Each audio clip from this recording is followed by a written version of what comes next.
and I'm making some bread from coconut flour tonight. We just ate dinner and I want to retry a recipe with a few different ingredients and green it up a little bit for St. Patrick's Day. So yesterday it was a zucchini bread and that was amazing and delicious, and today I have yellow squash left, so I want to go with that. So simple. I'm going to start with one yellow squash and just cut it down a little bit because I'm going to put it in my itty-bitty food processor that does not do well with big chunks. So how small you cut it depends on the power of your processor. So I'm using the small one. So one yellow squash, throw it all in here. And next, this is a new idea just because it's Green Day, St. Patrick's Day today. I'm going to throw in some spinach. So I have a cup, and I think I'm going to throw in just a cup of spinach. So that's good. Exact measurements are not necessary. Something I have learned from my cooking class for toddlers. Just kind of shredded is the idea. I should probably plug in the actual blender and not my charger. So here we are. I'm not going for smoothie texture. Just, can you see that? Just like that. That's it. It's easy. Alright, so we'll set that aside, and the next thing we want is our bowl. So this is a good size bowl. It's not a pretty bowl, but it's what I had. And something to mix, like this is good. This, a whisk. And I like to get a spatula too. You need 4 eggs. These eggs are from our chickens, so they are delicious. So 4 eggs in a bowl. And after you get 4 eggs in there, we're going to put in the sweetener. And for this one, I'm using coconut nectar. It's so good. But it is a little bit on the pricey side when you find it in the store. So I actually think finding it online is an easier bet. But maple syrup works too. But just know that whatever sweetener you use is going to change the taste a little bit. So this one gives it a nice coconut taste, a little bit, not too bad, but it already has coconut flour in it, so let's just stick with the coconut. So we have that in there, and I'm going to first mix it all together. Woo. And I also think that before you start adding the dry ingredients like the flour, add the spices. So I have, this is nutmeg, and I had a teaspoon somewhere. I think I would be more prepared. Here's half a teaspoon. So I'm going to take this off because that just gets in the way. We have half a teaspoon of nutmeg. And that might seem like a lot, but it's good. Nutmeg's really strong. Cinnamon. I'm going to do a full-on teaspoon of cinnamon. And you know, I used to really not like cinnamon when I was little. So we can grow into new tastes. It's really awesome.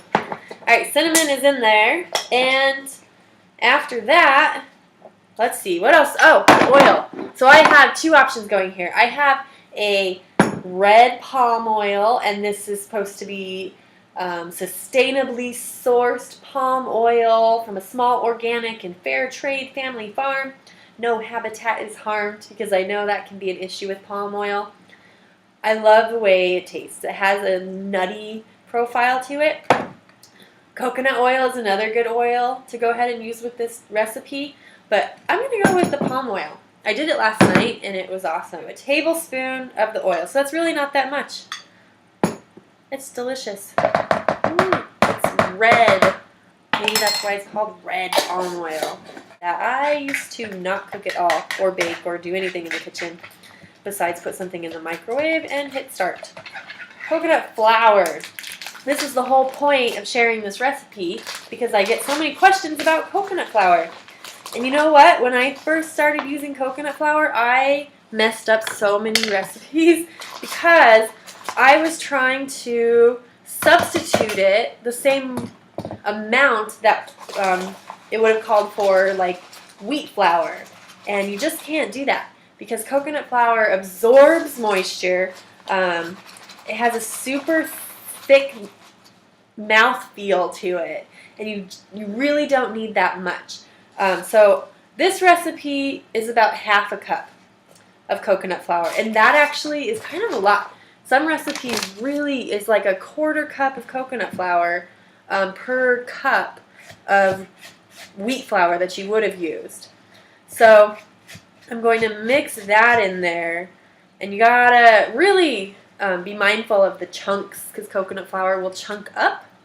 So the baking soda, I have my quarter teaspoon somewhere. You know, I just have a teaspoon. So I'll put a quarter of baking soda in there. Oh yeah, of course.